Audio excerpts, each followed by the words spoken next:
Has anybody been in the room been through a rebranding effort with your school? So you know the classic work is really around gathering opinions to a series of questions that hopefully will inform your strategy about how you reach out. And part of it is looking into the, into the glass and saying, well, is this who we want to be known as? And for us, we discovered that many of the things people thought about us were misconceptions, one. And in fact, we're not the reasons everybody at my organization was getting up in the morning.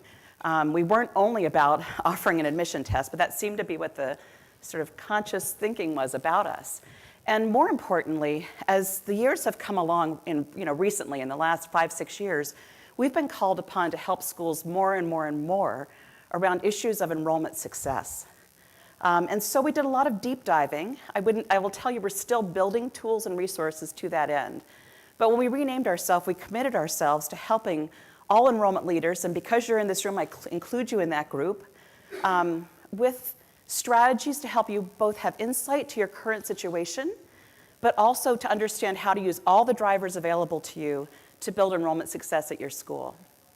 But my favorite part of our belief statement is really that admission practices of the past will not sustain independent schools of the future. And we're going to really look at some pretty hard evidence from our parent survey that underscores this line. We cannot use the old playbook anymore. Families expect things to be delivered differently. They expect to have different conversations with us, and we'll dig into some of that as we get through the presentation. You should know that I am all in when it comes to independent schools. I'm a graduate myself. Had 3 great years at a boarding school called Westtown School in Pennsylvania that changed my life, and went back and worked there in admissions, in student advising, et cetera. Worked for 2 different schools, worked for several associations, sent my daughter to 2 different independent schools. I've been on the board of several schools. I mean, I've worn almost every hat imaginable. I am all in. I believe deeply in what we do. I believe in our missions. I believe that we transform student lives. For me, it's work that's sort of giving back, given my own experience. But I also have to tell you, in all honesty, I'm worried about our schools. We are in a time of great change, of chaos, and I think we have to up our game considerably, and we'll talk a little bit about that as we go through. There's some really interesting trends that are coming to us that are new ones for us to face. And how we do that will really, I think, determine our success. I would say to you, my thesis really is that we have to act as a community of schools now. We've been fiercely independent. That's what makes us special, of course. But increasingly, I think we need to work together, given the many different other entities that are starting to sort of pull closely on parents that we'd like to have at our schools. Okay, let's start with my favorite slide. We built this slide a couple of years ago to talk about the trends that are impacting enrollment success in schools. And let's just take a look, and I'd like to ask you to sort of help me with answers to this. Your school is having great impact, in some cases, heavy impact in all of these areas.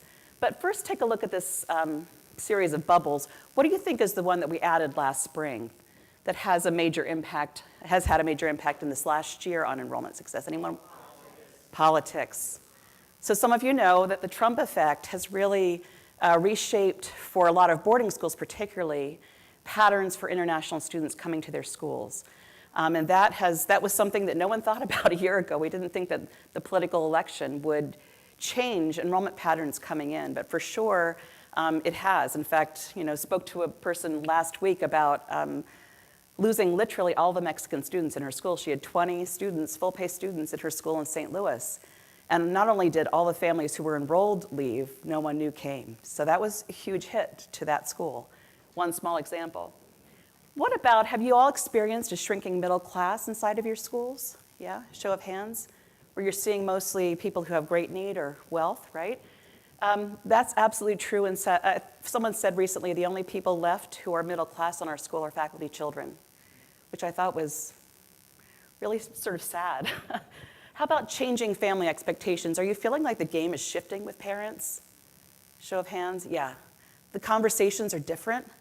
There's a reason for that, and we'll talk about that as we go along today.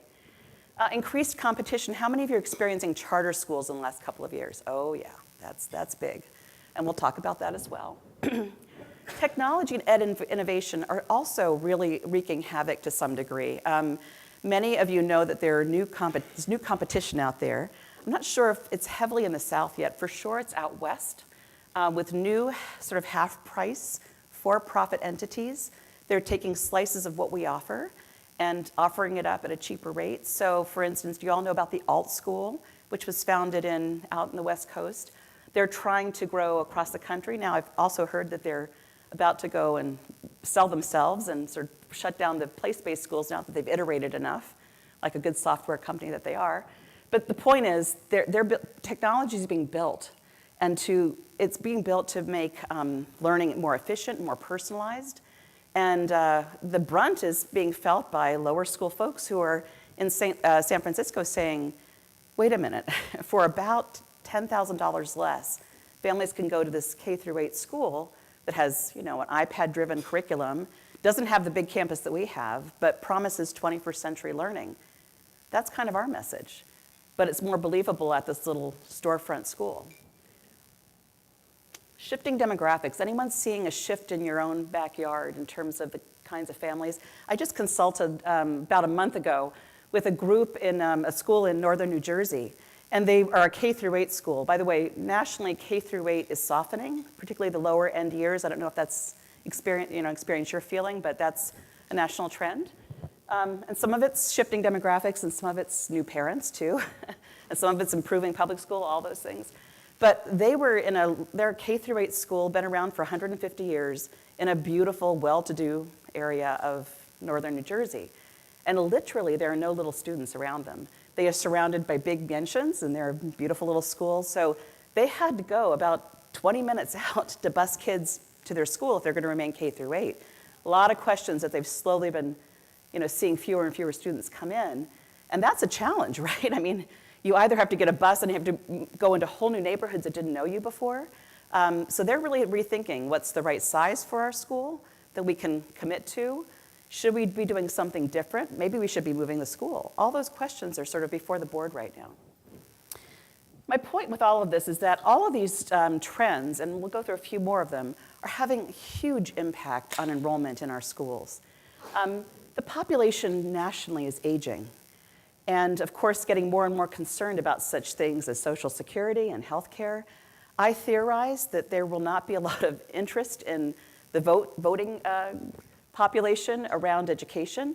Now, typically, that helps independent schools if public schools are not, being well funded, and that's not a happy thing to say, of course, but that's a truism, so it's something to watch. But of course, we're also seeing this huge bifurcation in terms of wealth and affluence, right? And then, as we all know, as we work with families who we know can afford our schools, there's even another layer on top, which is they may have the money, but they don't want to spend it on our schools, right? So there's another layer to think about. NAIS does an amazing book every year. If you don't get it ordered, I think it's, what is it, Mark, like $40? Mark Mitchell? Something like that. And Mark actually contributes to it. Mark Mitchell of NAIS is here. Every year they update their trend book. It's very accessible, it's easy to read, and it tells you what the big trends have been over the last year. And this year's trend book really was a little bit more hopeful than the past ones in terms of a stabilizing of an enrollment decline that we've been watching for multiple years. They group schools into 4 buckets: high decline, moderate growth, and high growth. So you can see those little buckets spread across this graph, right? And important to know that we're seeing this sort of high decline, group is sort of stabilizing. We're not seeing more people going into that bucket. But that being said, those in high decline are having 2 terrible trends all at once. Fewer students showing up, and there may be a whole lot of reasons why, and also a loss of current students, so retention problems. And it's sort of an ugly spiral downward, right? There's the actual cover of the book, so definitely put it on your list. So the other thing to know is that this enormous growth in K-8 and K-12 for-profit and charter activity has definitely now come home to roost in our community. We're getting all kinds of questions related to our value when you can get the same curriculum, I put in parentheses, right?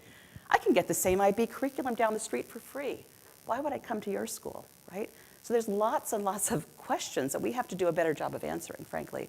What is it that we offer beyond the IB curriculum?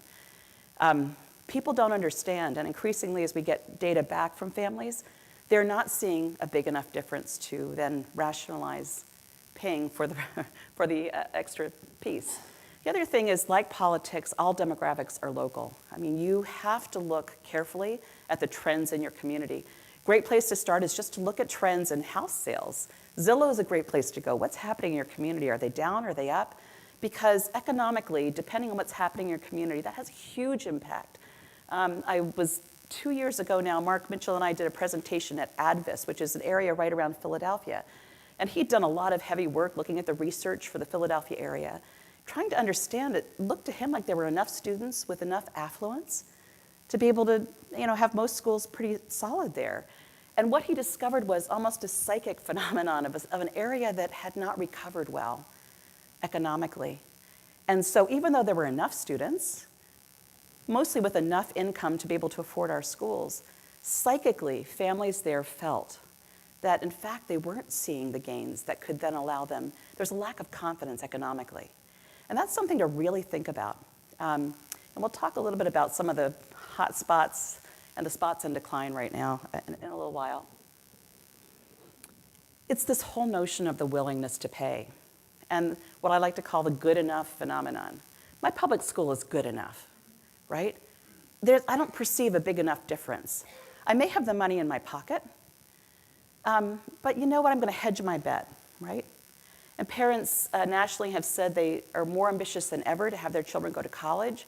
So purchasing an independent school education for their kids is seen as a true luxury in their minds, right? There's also this group that won't likely qualify for aid in our systems, but they just don't believe they can afford it. And I'm sure you have many of those conversations as you go through financial aid system. I think, Mark, you said the fastest growing group of asking for financial aid in the SSS numbers is those $200,000 and above, right? So they may technically be able to afford our schools, and yet they just don't perceive that they can manage it. And this comes up heavily in our research. We'll take a look at that in a minute. And of course, demand for aid is far more than most schools can provide. It really comes down to this. We have a real problem with our value proposition in independent schools. People are telling us we don't perceive a difference. You're a luxury product, right? And we can get just as good or good enough from whatever the local offerings might be, a charter school, right? That for-profit half rate opportunity. And so how do we as a community of schools really think about building and sustaining a commitment to a message that says that we are absolutely worth your investment? And here's why. Here's why. How do we answer that question? I don't think it's that we double down on saying, well, our IB program is better than the one at the local public school. That's probably not the answer, right? What is it that we do that transforms lives, that is better than, by far, what our colleagues do in other schools? We have to get an answer to that question. So let's take a dive into what we've learned from 2,700 families that answered our call when we conducted the research late spring and early summer. This is the second such report that we've commissioned. We did our first one in 2015 to establish a baseline, and now we're doing our second round, and there are noticeable differences, which I'd like to talk to you about, because I'm not sure I fully understand them, so maybe you can help me, because you work every day with families inside of your schools. This will be available in November at enrollment.org.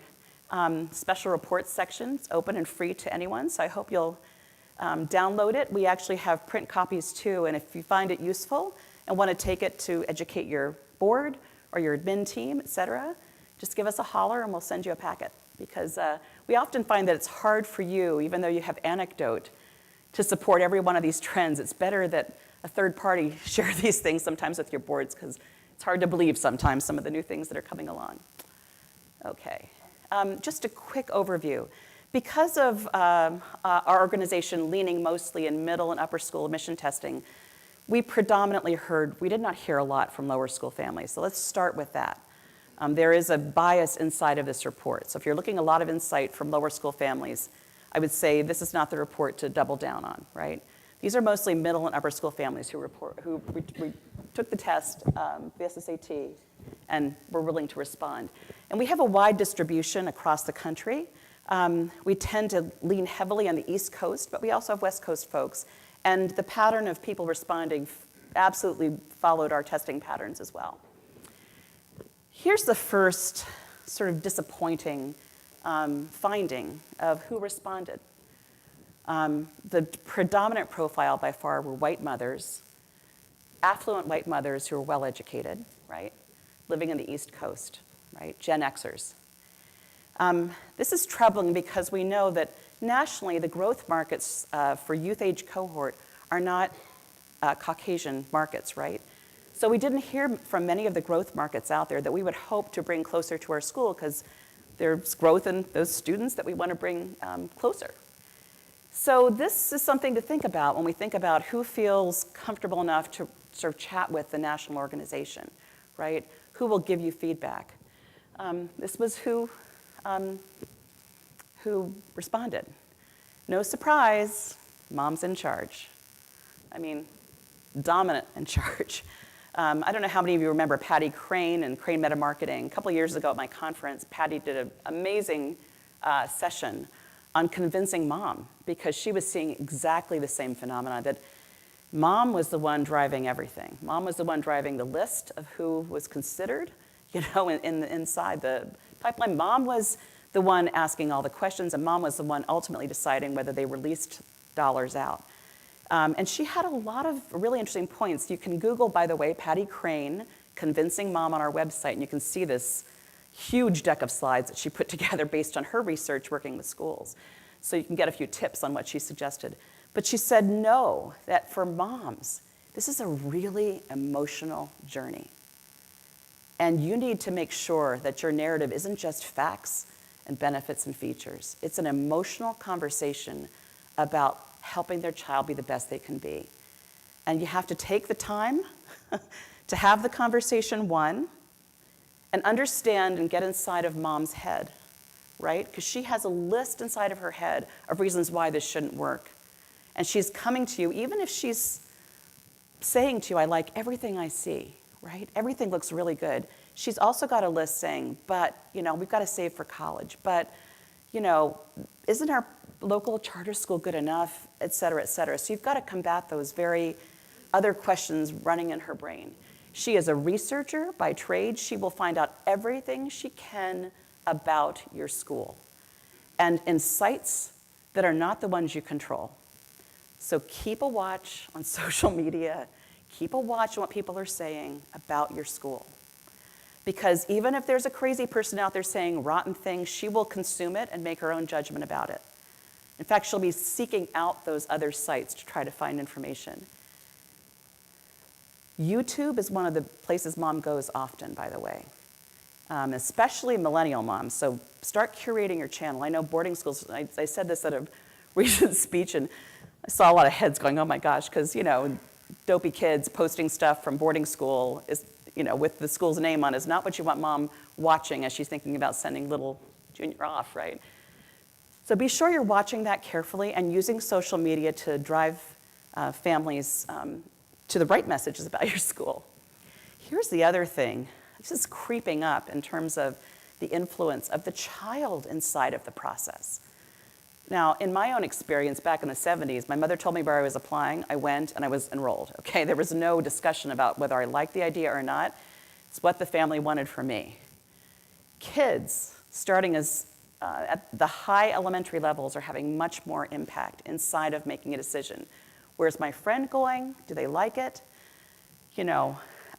I liked the playing fields on that school better than the other. The tour guide was great. It's these kinds of things that flip a decision on how families enroll. So we'll get to a point of really thinking through your time with prospective families and how you make the most of it, because every small thing matters. And you've got to have a multivariate approach. You're talking to mom and you're talking to the child increasingly, right? We tend to still think in terms of marketing as insiders, right? We know what the what the long list of things you have to do to apply to our schools might be. But we heard this time and time again from people saying, I didn't really get the process, especially if they were ones who checked the box that they had no ties to independent schools. They didn't understand our process at all. In some cases, they didn't understand there was a decision rendering process at all. They just thought they could sign up, right? That they could just fill out all the paperwork, they could enroll their child. So a lot more education has to go on at the front end. And literally with like checklists, here's what you have to do, check the boxes in order to sort of enroll. They were really confused by the process. And we can do a better job here. We shouldn't be playing it like an insider. And especially, I think, this really teed up for me as I read some of the complaints, that we don't tend to operate well as a collective. There are different dates when admission decisions are released in some cases. We don't have a common application. I feel strongly about that, and I'm not biased because we have one at our organization. But there are a lot of things we could do to make it easier, make the process easier. I'm not saying making the admission decision easier for you, but make a process that was more curated. And all the way along, we could be reinforcing that process with positive messaging about why it's worth the investment, right? But we don't do that yet as a community of schools. And guess what? Those for-profit entities that we're fighting, that are charging half the price, are doing it all the time. They have marketing muscle behind them, unlike anything we can imagine, right? They've done enormous deep dives, they've done psychographic profiles, they know mom's their customer, and they're doing amazing work. We should learn from them and best them, right? Because they have a seamless process from soup to nuts, no matter if it's alt school or GEMS academies, et cetera. And we need to learn and adopt some of our practices as a community, because we, being independent, have independent processes at every different school. And we shouldn't, right? That's not what's important. What's important is really having a student and a family understand what's unique about our individual school. So the process itself got a lot of complaints. The other thing to know is, in our group at least, a quarter of the people applying to our schools told us they had no touchstone inside of independent schools. So the flip side is 75% had some connection, whether it be a family member, a sibling, et cetera. But a quarter really don't know much about who we are. And that takes, for your admission friends will tell, your colleagues will tell you, it takes so much more work when a family doesn't even understand how to begin a process, right? There's a lot more time that goes into helping those families with no touchstone, with no reference point. The other thing is really interesting to me is motivation. How many of you go out, I go out shopping in the dress stores and people come, oh, can I help you? What are you looking for? And I always say, oh, I'm just browsing, thank you, right? I have really no intent. I didn't know what I was going in there to look for anyway, right? Something grabs my eye, I might buy it, but I'm kind of cruising. I'm not really there with intent. Look at the top piece here. Basically, we have 40% of the families saying, I'm kind of cruising, just browsing, thank you. We haven't driven them with passion into looking seriously, and that's unnerving a bit. We need to have a very strong and compelling message that says, oh, well, I'm all here. I'm here because I like what you're doing. I'm really impressed with what your outcomes are for students. Can you tell me more about it? I want to set up an appointment with you. 20% are unsatisfied in their current educational setting. Those are highly motivated folks. How do we convert them? How do we learn from why they're upset and make sure we're the right match, right? And then 30%, this was probably the feeder school families. They're in a current school where their child's grade is ending. That's why they were driven forward into looking at our schools. But really know what the motivations are. In fact, I would suggest if you go back home, talk to admissions about quantifying this information. Why are you here? What drove you here? How'd you hear about us? If you start seeing patterns in that, you can begin to see, oh, well, they read the paper the last 4 issues and saw that we have amazing sports teams. Let's double down on that message, right? Try to tee that up. It tends to be heavily anecdote riddled, but you can quantify that data and that can sharpen your message. Years ago, when I was working at my old alma mater, Westtown School, we had an exit survey every year. Every year, the #1 reason why people didn't come to Westtown School was our athletics. And I didn't understand it because we had winning soccer teams. I mean, the soccer team was dominant there. So, we sort of said, what's going on? Well, we weren't putting releases out about it. And our colleague down the street, they had winning teams too, and so everyone perceived that school to be the winning athletics school, right? We started talking to the PR communications person and said, can you at least like once a month just put a release out to the local newspapers about how great we are? It dropped to number 6 on the exit survey the following year. That's how quickly you can affect change and sort of correct misperceptions. So if you gather the data to teach you what it is that people might be misperceiving about your school or what's driving them in, you can double down in both ways to try to change the communication flow. Here's the big shift from 2015 to 2017. 2015, number one reason why we're looking at your school, and the second and the third all had to do with academics. I want a better academic experience. I want better curriculum, right? These sort of moral character, love of learning, social, emotional, that was way down at the bottom of the list. So what has happened, talk to me, in the last 2 years to lift this up in the minds of moms? What do you think? Anyone? Why would character suddenly make the top of the list?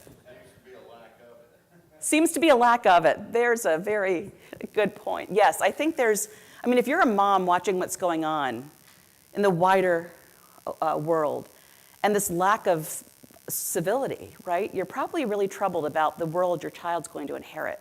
I would think that would be front of mind for you. Almost more, the other thing is I think Angela Duckworth's work is starting to stick. She's written a book, she's on lots of TV shows now, and she talks about how it's really important to be gritty and have, get back up when you fail. And I think that's starting to resonate. And the other thing is millennials coming in now at the lower end of our schools are a different breed entirely, and they're very values driven. They want to align their brand, they have a brand, you see, their values, largely ones related to living a good life, an honest life, being authentic, being real, being who they are. Many of them have serious interest in green issues. So imagine if you're that younger, lower school parent with all those things roiling in your head, you want to make sure the school you're going to invest in cares about that too. One of the things that people say about millennials is they're not loyal to brands. That's very true. They tend to hop around, except when they fall in love with you. And then they are loyal to a fault.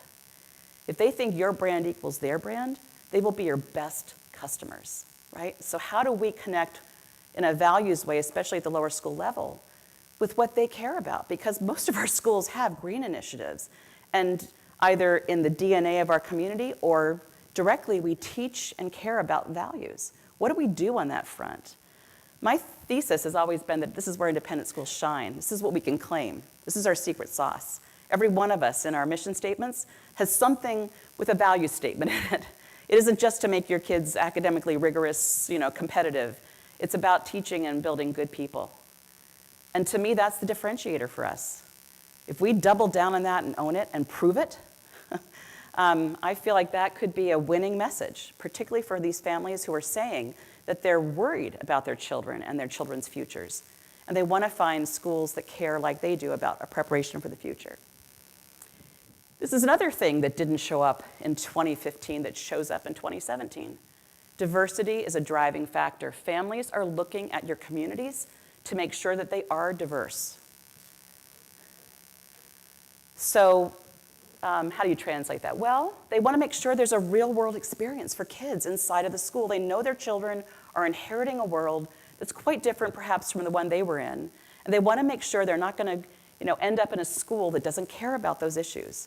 Again, I tell you, this is where I think we tend to shine. We care about diversity. We've made amazing gains in many schools, and we should be talking about why we build diverse and inclusive communities and how we manage difficulty and how we do training with kids to manage differences of opinion, et cetera.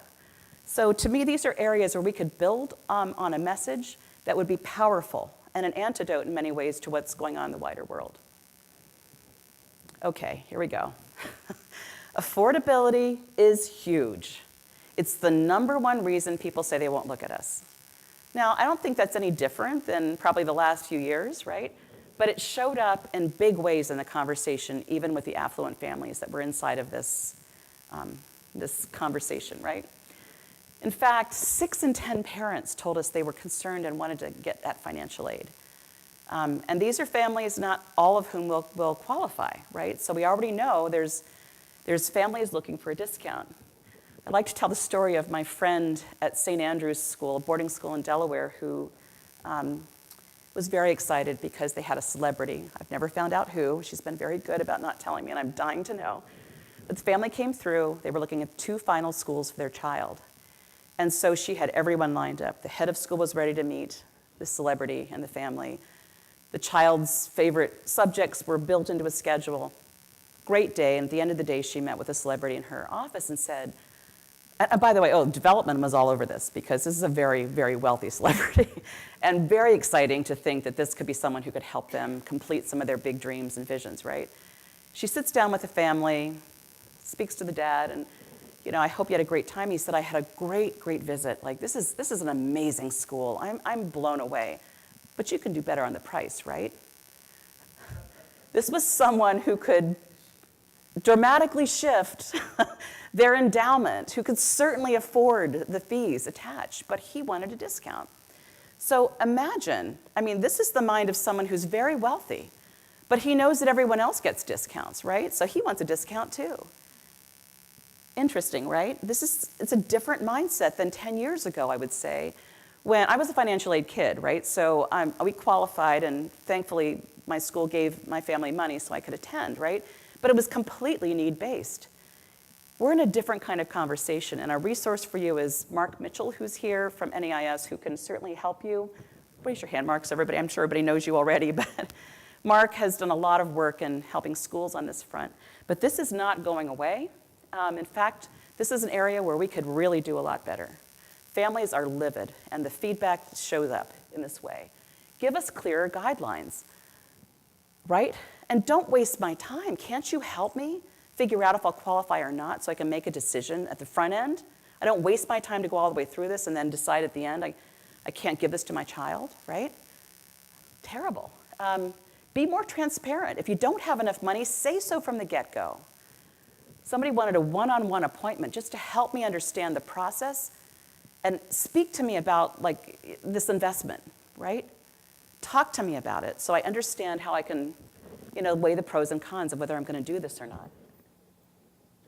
I thought this was interesting, the last point. In some places you had to pay a fee if you were a person who was looking for financial aid. You had to pay a fee to the system to have an assessment done. But what if you can't even manage that fee, right? Well, we all know there are fee waivers out there. We all work in systems where we could have granted families who have real need, free applications, free tests, et cetera. But somehow the family didn't know to ask for it and was too proud probably to do so. But that we have to be sensitive immediately to issues around finance with families in ways probably that we never have been, because they're entering this, as I said, thinking already, can I afford this?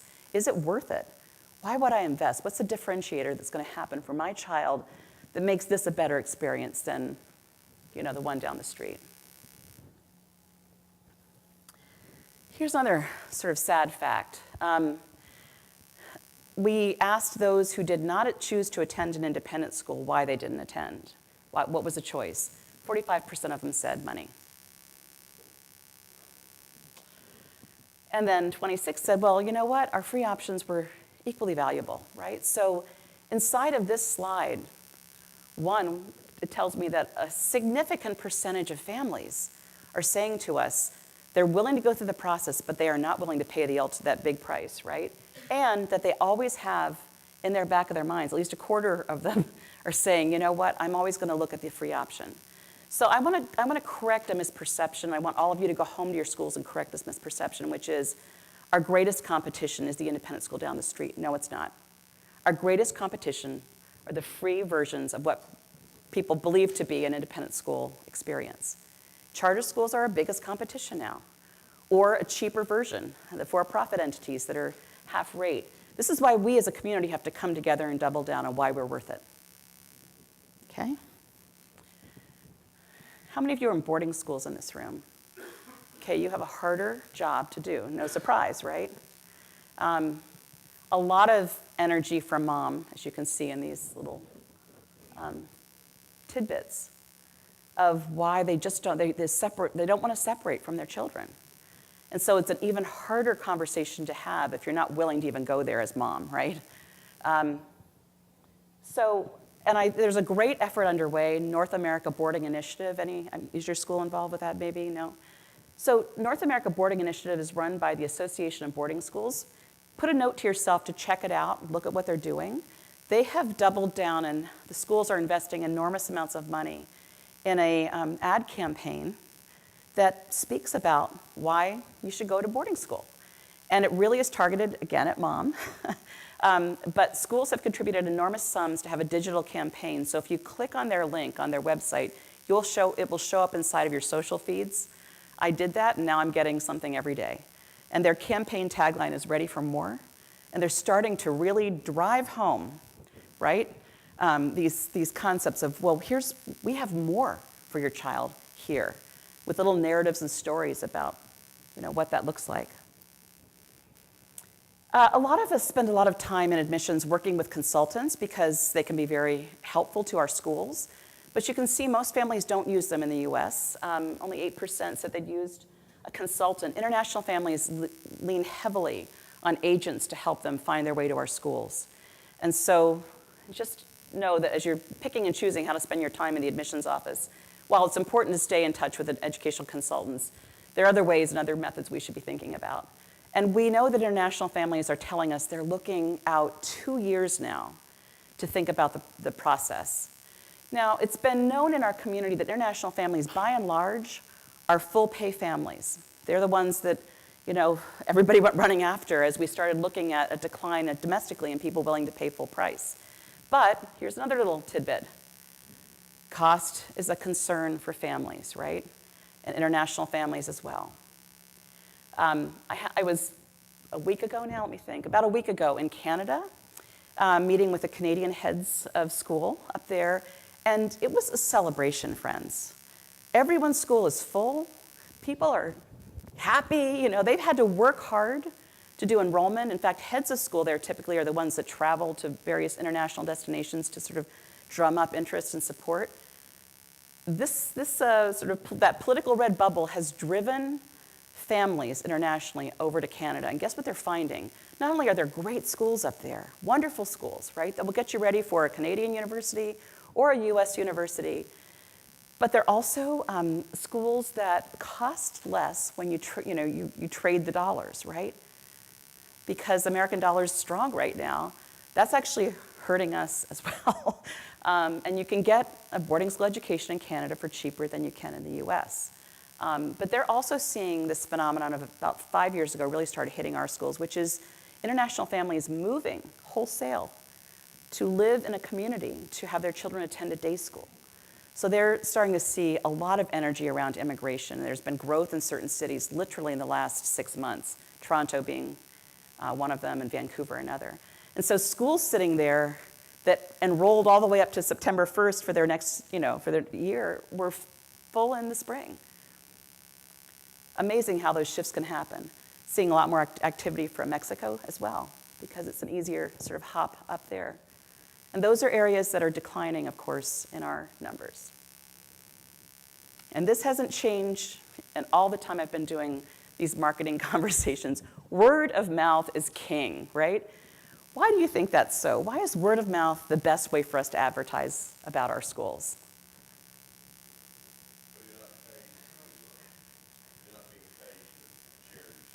You're not being paid to share your story. Absolutely. Someone said trust over here. What's that? More authentic.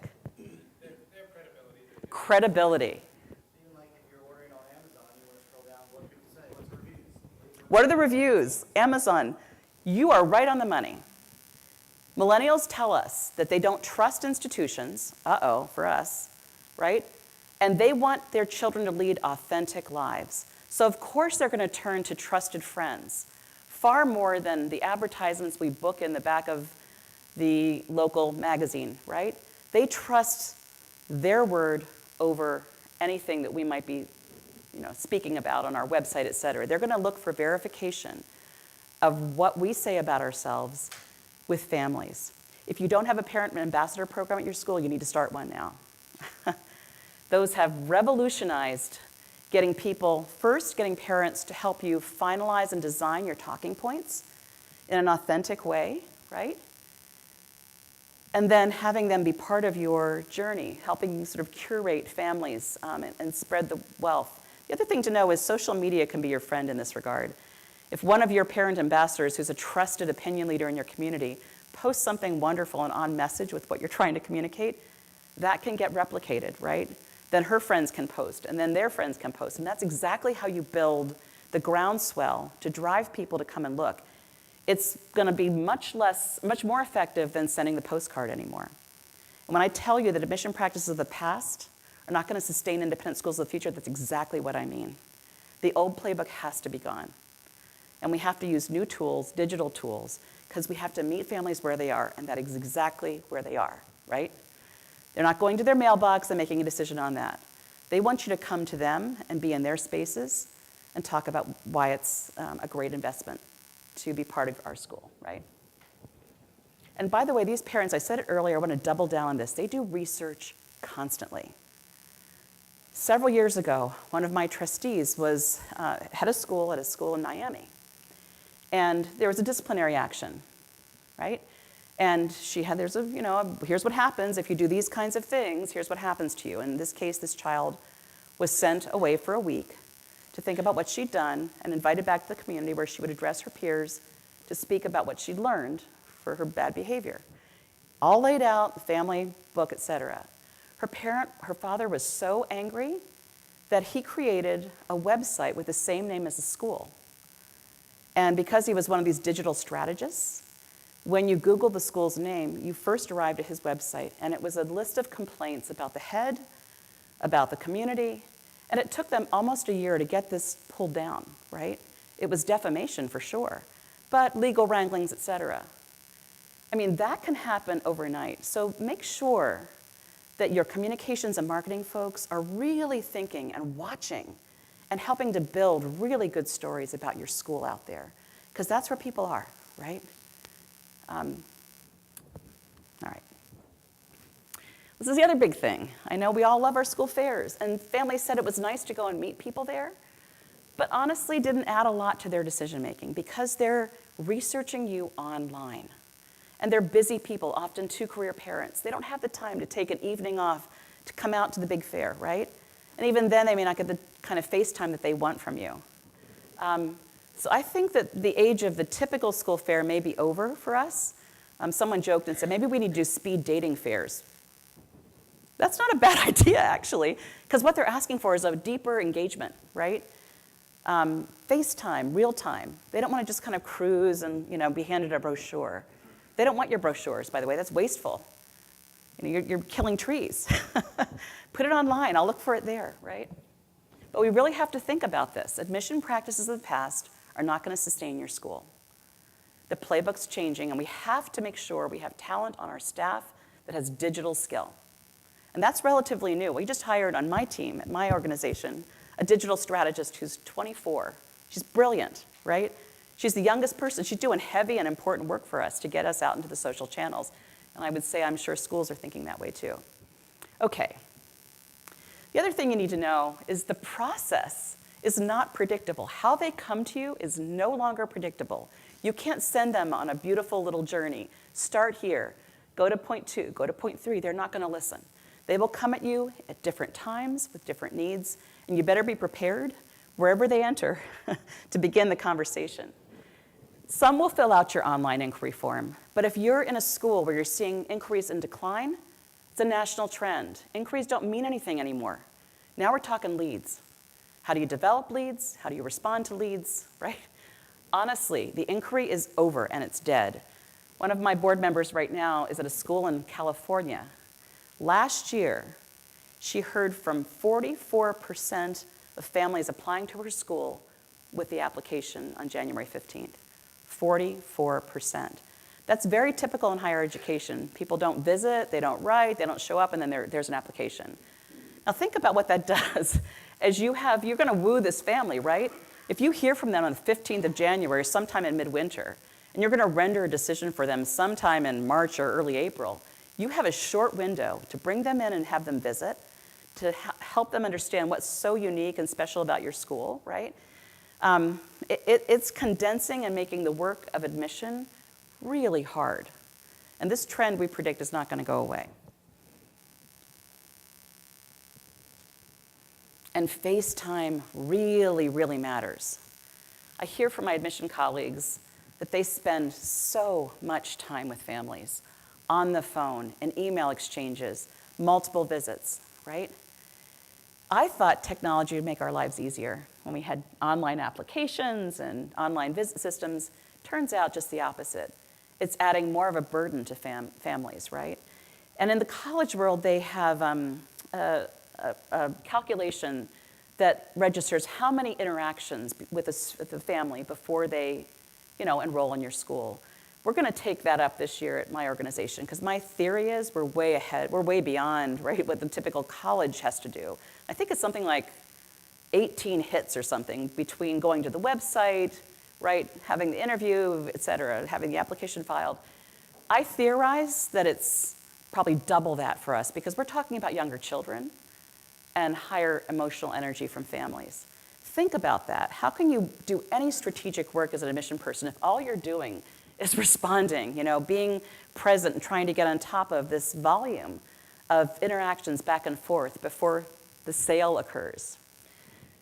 I thought about this a little bit after a speaker at my conference this year, a guy named Dr. Americus Reed, who's a brand strategist, teaches at Wharton, UPenn, came to speak, and he said, you need to understand, you may not like this, but I'm going to go there.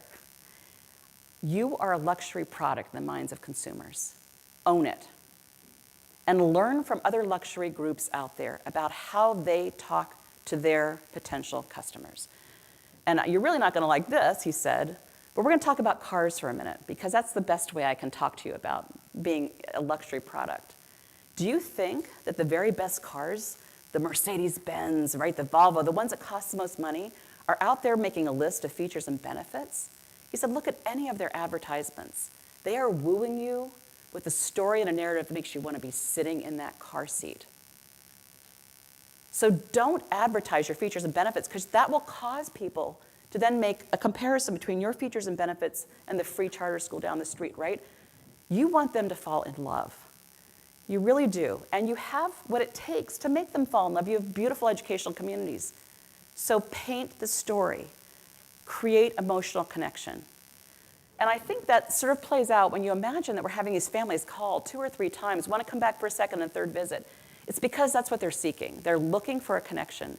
I had a head of school tell me recently that he feels like his school, for the deeply in love families, right, has become almost like church. They're present a lot. They come to every coffee that's held. It's their network. The friend network is built there. The mom network is built there. And he said, I just wonder in this time of sort of declining religion if our schools are filling other needs for families beyond, of course, educating their kids, both socially and emotionally as well as academically. That was an interesting insight, I thought. The other thing we like to say in independent schools is, if we just get them to campus, we'll enroll them. That is not true. We got to do a lot more than getting them to campus. So if you hear someone saying that, correct that misperception. So only just under 60% apply to every school they visit. So 40% are dropping out, right? And that's a typical number. You should track that in your own numbers, because that's the national average, right? 13% of families told us in their visits they were discouraged from applying, right? And 28% didn't find it a satisfactory experience. I mean, we have a lot of room to build a better visit. I had recently, my daughter's now a junior in college, but I went through the college admission process, and boy, was that instructive to sort of what I do every day, right?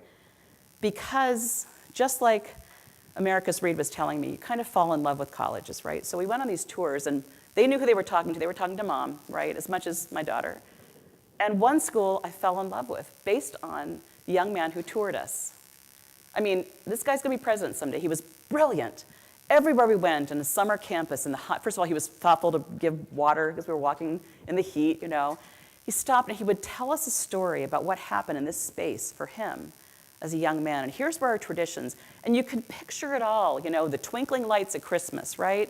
The sort of all-night sleepover for all campus that raised service money. I mean, I walked away having seen very few students on that campus in love with Elon, which was the university that painted the story. The power of tour guides is enormous. And when I think back to my admission days and the kids I put on tour, good grief.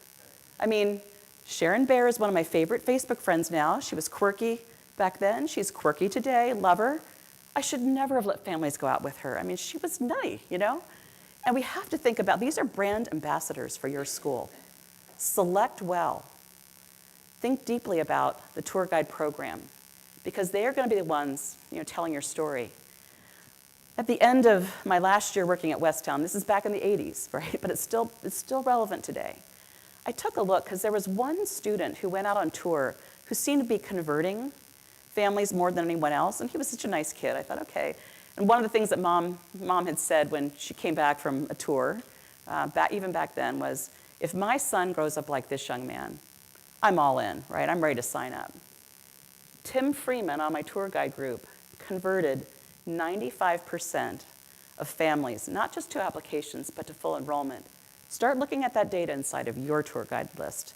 You'll see right away who's able to do this work, and you need to find a way to replicate those Tim Freemans in your community, because they can tell a story and paint a picture that speaks to a mom's heart, right? And we sure as heck, as a community of schools, don't want 30% having unsatisfactory experiences on our school campuses. We want them to say, even if they decide not to apply, that was a great school, it's just not the right one for my child, right? Now, we asked about surveys, because this is a new phenomenon coming up. As families visit, they're being sent quick surveys from schools. And we theorized, actually, that parents would be nervous about giving feedback because they want their kids to be admitted, after all, right? 80% said, no, no problem, we'll give them honest feedback, we don't care. So don't be fearful to get this kind of data, and that's another way to engage post-visit, right? Just try to get some more numbers around your anecdotes of what's working. Last week I was in Pasadena and in the greater Los Angeles area. They work as a collective of schools, and they have common dates, et cetera, which families love. What families don't love in Los Angeles is they're not allowed to revisit. It's prohibited. And I said to them, 87% of the families said that revisit day, the ability to go back and make a final decision, remember, luxury product, they want to keep reaffirming these feelings they have. If you prevent that, that's sort of going to confirm just the opposite of what you want, which is you're sort of elitist and, you know, we don't need to have you come back to campus. So know that the revisit days are highly valued, and they should be highly curated by your administrative team. Make sure the grumpy teachers that you have that don't like people are not on display. We all have them. We all have them. I know them. My favorite teacher was the sort of bad boy, right? But he was never going to be good in front of, you know, of families that were looking anew at the school. So really make sure that you think about this and you do a really good job here, and that you sort of live who you are in that visit. Basically, families told us that once they visited and conducted their research, had their conversations and visited and then applied, this engagement process did build them sort of a greater desire to become part of our community. That's how I read this, right? That as we took them through the process, they got closer and closer and felt better and better about the investment. So what I'm trying to tell you is, don't assume because you have them on campus they're going to love you, but know that if you keep engaging, that builds greater connection and empathy. And they expect it, especially if they're going to invest heavily, right? Parents want a common application. Any of you part of a common application, particularly my common application, standard application online here? Oh my goodness, we have work to do. In higher education, if you've ever taken your child, anybody here have gone through it recently? You know, my daughter said to me, we went and visited, I don't know, 20 colleges, right? One of her favorites was UC Santa Barbara.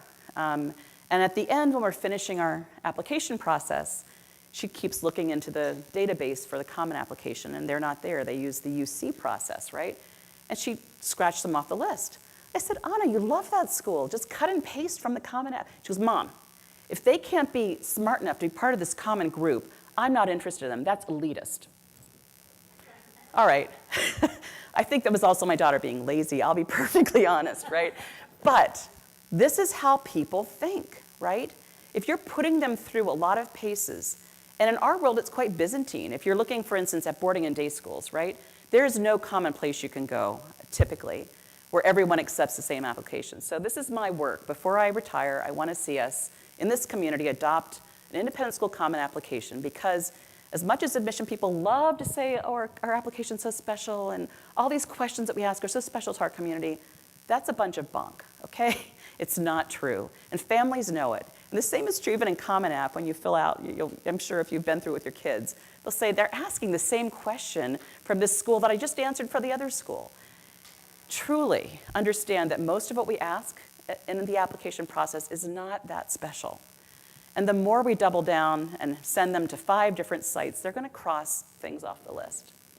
So let's not make the process itself hard, right? Let's not do that. Let's fix that as a community of schools so that we can spend more time building the narrative and the love, right? Building that story.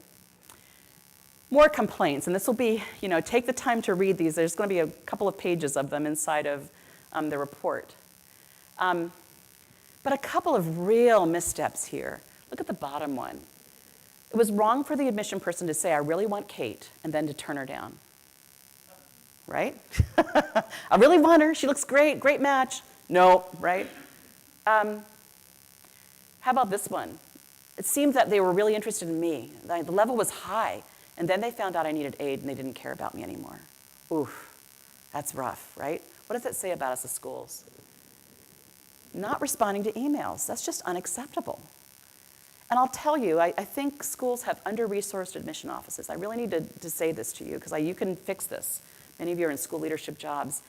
We wouldn't, in the 1990s, the development offices grew and professionalized at a time that was really important because there was money on the table to be had, and it was time to really think about fundraising at a higher strategic level. Now is the same time to do that with admissions and enrollment management. We cannot afford to have typically between 79 and 84% of our operating revenue, which is tuition driven, to be run by one person and maybe a part-time assistant. It's just no longer tenable. And if that's what you're putting into your admission office, you can expect to have a burned out and unhappy person because the demand alone on admission, never mind all the other levers you should be looking at to drive your enrollment, is critical. So think long and hard about under-resourcing that area because it's the difference between successful schools and not, in my experience right now. And more importantly, there are other drivers that you may not even be thinking of because you're so uber devoted to the admission work. But the truth is you should be thinking about retention and your patterns there. You should be thinking about your brand. Is it relevant in the market? You should be conducting ongoing market research. You should be thinking about financial aid and if it's being used strategically to advance your mission, right? You should be thinking about the outcomes that you deliver. And this is all the work in higher education of enrollment management. All these things affect your ability to have success. It's not just about, priming the pump with new students. It's about all those other things that happen to build enrollment success. Okay, getting close to the end. So we are losing kids from the pipeline. We know that 27%, continue to apply to schools if they're not accepted to the school of their choice. That's awful. How can we build a community-wide? So if you're not accepted to the school of your choice, you have other options that somehow you stay in this community and we can find the right school for you. To me, that's another great opportunity for us to think about. This is a research point from the woman who conducted this survey for us, Nicole Swosey and my team, that just came out when she was reading the data that came back. She said only 1% of the people who filled out our survey were homeschooled families, right? Very tiny percentage. She said the best data came from those families. And she said, you figure they're already inside. They already have decided for their child they're going to have a unique educational experience, and they've been personally doing that work. They're naturally affiliated with us. The difference is we'd have to figure out how we're going to, the pay piece, or how are they going to pay the tuition. But they're naturally there with us in terms of a very intentional community. And so she just wanted me to lift this up to you to know that this is a community that we should be considering and thinking about. It's a fast-growing community. I know when I went off to school back in the 70s and 80s, homeschoolers were only faith-based, right? Now it's just really families that are in rural areas that don't think the schooling's great, collectives of, top families of great education who are building what they believe to be a great, program for their kids. The community I lived in Maryland when I worked at NEIS, there were 4 families in this little tiny community that had this collective. All the moms are PhDs, right? Doing a very progressive education for middle school for their kids because they didn't like the option, right? They were every one of these kids would have been a top student at your school, right? Just great kids. And they all went to the local high school for high school, so we need to do better, right? Okay, we're almost there. So here's what we suggest to you to think about as we drive this sort of report home. The first thing is we really need to refine our process. I mean, as you've already heard, I'm bullish on getting a common application, but more importantly, we really need to lay out for families what steps they have to take in order to be ready to have their file reviewed. They just don't understand, right? Lay it out, 10 steps, 1, 2, 3, 4, 5, put a deadline by it. They will follow what you tell them to do, but right now we aren't telling them what to do, and so they're very confused by our process. Quantify motivations. We talked about this a little bit. Find out why people are showing up. What drove them in? Is it one parent out in your community who's such an influencer that she's driving 20% of the new families visiting? You better know that, right? Find out and ask about it and start quantifying it, not just an anecdote, but last year of the 100 families that visited us, 40% came because they liked our fill in the blank, right? That will help you then refine your messages online and in social feeds. If that's what's driving them, you want to double down exactly on those messages to bring more and more people in and tell stories and paint narratives about it. Maximize the visit. Don't make blunders with the visit, right? Don't trip over yourselves. Make sure it's being beautifully curated to show your very best school self off, right? And make sure that you value it enough to do a post-survey with families. How was your visit? Pros, cons, what'd you like? What can we do better? Because that helps you in midstream refine your process. And it also, I think, is what families who like ratings, I loved that comment, right?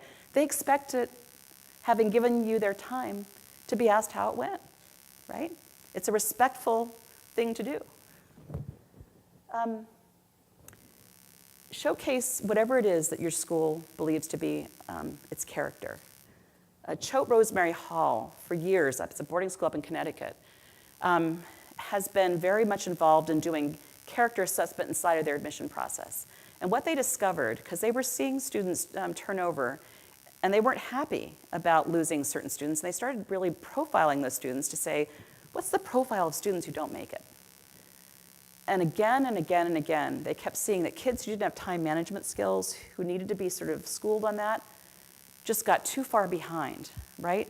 And so they decided that self-efficacy was really critical to their process. They built an online survey tool to ask kids about that. They built it right inside of their admission process. They had frank conversations with families to say, look, if your child is not good at managing their own time or taking initiative, we're not going to be the right place. It's going to be too pressured, and it's not going to be a fit. Know who you are and what you stand for. I went to Quaker schools, and empathy is very high there. And so there's a standard you've got to meet, right? If you're kind of a jerk and really competitive, you're going to have a hard time in that community, because if that's how you lead, you're just not a right fit, okay? Say who you are and what you stand for and why you stand for. In the case of Quaker schools, it goes back to tenets of belief, right? Talk about the investment.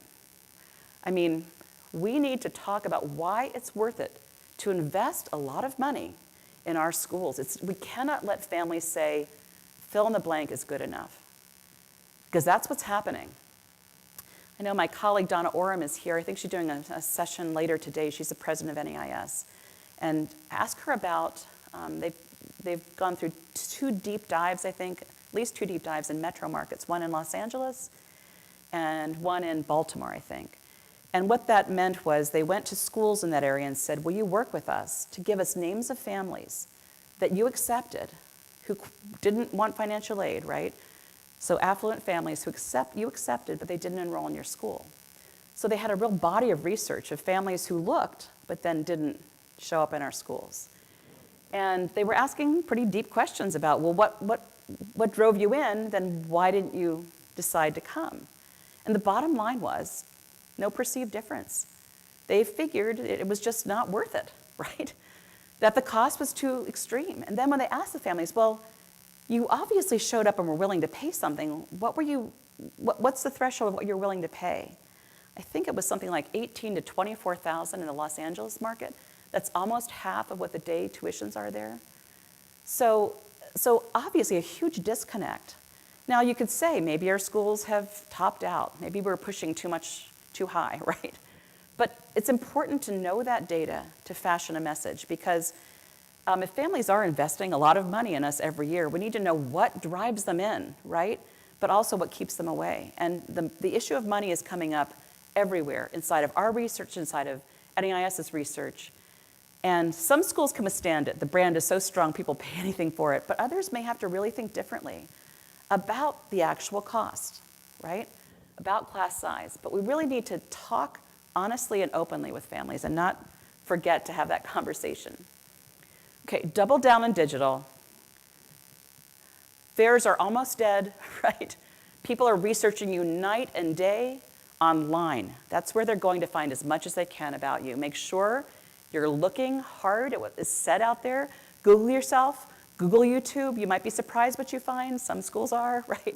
Make sure that you're ensuring that your profile out there is exactly what you want.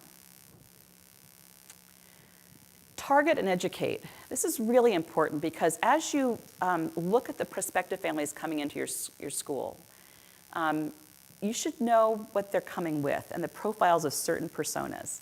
Has anybody done persona work in marketing in their schools out there? Okay, so you know that the idea is you come up with sort of classic stereotypes of the people inside your funnel. I'm on a board of a small school in Princeton, New Jersey, Princeton Academy of the Sacred Heart Boys School. We just went through this because we had a branding expert come in for a day to help us think about the school, and he said, well, why is it that people don't, what are they saying about why they don't come? Because, there's plenty of moms out there with boys, what's going on? So the parents in the room sort of kept telling their own stories. Well, I'm on the soccer field, and the mom says to me, we're not Catholic. I would never look at that school. And the branding expert said, what do you say to her? She said, well, I don't know what to say. That's why brand ambassadors and parent ambassadors are important. We actually worked out a dialogue in that branding afternoon, a targeted dialogue. Well, the school is Catholic, but they have universal values, actually. And I think you care about integrity, et cetera, et cetera. And by the way, only 20% of the students in the school are Catholic. The next biggest group are Muslim, right? It's a very welcoming community. Counteract those conversations, right? There are those personas of families who both show up inside your school or don't show up at all, that are out in the fields with your parents. Design them, talk about them. We called that mom Angry Angela. They all have personas and names, right? So now there's this vernacular in the admissions office, Angry Angelas, being referred to us. So we better make sure we double down, right, from our parent conversations to make sure we address issues of spirituality and that her child be comfortable here. Build those, because you'll find that, if you don't confront those messages or if you let them stand, those misconceptions keep growing, right? And you will also find, if you double down with some of the best parents in your community, the influencers, and have them get on talking points with you, how exponential it will be for you. There are those connectors, and they can work against you or they can work for you. Have them working for you. Don't let them sit in the car line complaining. Give them work. Let them build your brand. The other thing is really ensure internally that people are aligned with your vision for enrollment success. I always tell this story, and I can still see it to this day in front of my mind's eye. My daughter went to George School in Pennsylvania for high school, and got to know their admission people, et cetera, and their head of school. And she said, would you come and give a speech about trends, for our faculty at the end of the school year? So my daughter graduated. We had this very happy weekend, all of her friends, big party in our backyard. And that following Monday, I was headed in to do the speech. And Friday after, I think she graduated on like a Wednesday or Thursday. Friday, I get the link to her grades, right? And I click the link, and it says, you can't have your child's grades because you haven't paid your bill, your fees. What? I've paid my bill. What are they talking about? It's Friday afternoon. I'm clicking the link. Now I'm getting angry. I'm getting emotional and crazy. I'm the crazy mom that you don't like, right? Click, click, click. I keep seeing this template that comes up and says 0 on it. I'm like, surely this is an error. And by the way, my kid just graduated. I had all these families over to my house, right? Like, how dare you do this to me? I was really angry. Saturday morning, I go back and I click the template again to see maybe there's data that's come through. And I notice a teeny tiny, itty bitty little blue link at the bottom of the page. What's that? And I click it. Up opens a bill for over $1,000 of all kinds of stuff that my kid had charged through the year, graduation gowns, you name it. I've been getting this email all year long, every month. I've clicked that template instead of the itty bitty link, right? And the template says 0, and the itty bitty link says 50, 100, now 1,000. So the truth was I did owe money, I just didn't know it. Okay, so I'm calm now because I know that actually they're right and I'm wrong. But I'm really irritated that their stupid technology didn't work. So I go in to give the lecture on Monday, right? And I do a whole lecture, and this woman in the front of the room, this Chinese teacher, stops me 4 slides in. She says, stop. Why? She says, I said, you don't understand what I'm saying? Like, what's the concern? She said, no, I just need you to stop. I had no idea that this is what was happening in the wider world. Like, I come to school every day, and all I think about is how to improve the Chinese instruction for kids.